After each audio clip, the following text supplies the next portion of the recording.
In chess, a bad bishop is a bishop that's stuck behind your own pawn. So in this position, if I were to play the move d3, I've created what's called a bad bishop. This bishop now has only one legal move, doesn't have a lot of good options. A much better idea would be to play bishop to c4, and then play d3, because now my bishop has lots of options, and always want to keep those really strong knights. Don't trade them off while we're talking about trading. The next principle is that you should always look to trade your bad pieces for your opponent's good pieces in this position. Black's knight on d4 is very strong, it's well defended.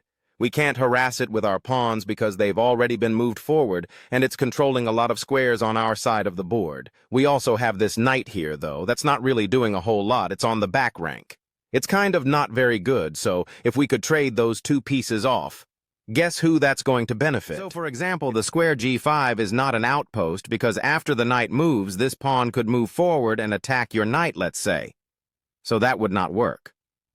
This square not really an outpost because this pawn could move forward now. In this case, it can't. But you have to be careful with that. And this is super important, especially at endgames, but try to create protected pass pawns whenever you can.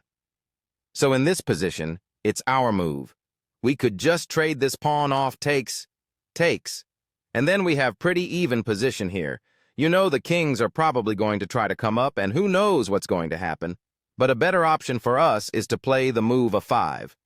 And what we have done is created this little guy over here, which is called a protected pass pawn.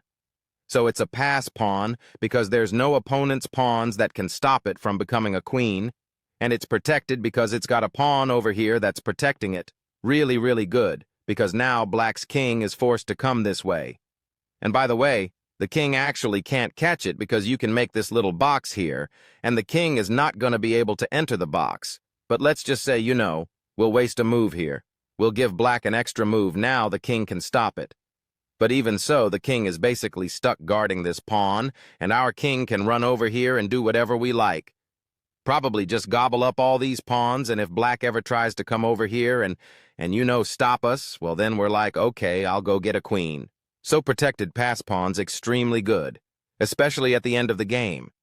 Now, it is positional concept is that isolated pawns can be very good targets. An isolated pawn is a pawn that has no pawns on the adjacent file. So this is an isolated pawn. This is an isolated pawn. This is an isolated pawn. And these are called double isolated pawns. They're very good targets because they can't be protected by another pawn. This pawn is well defended by this one.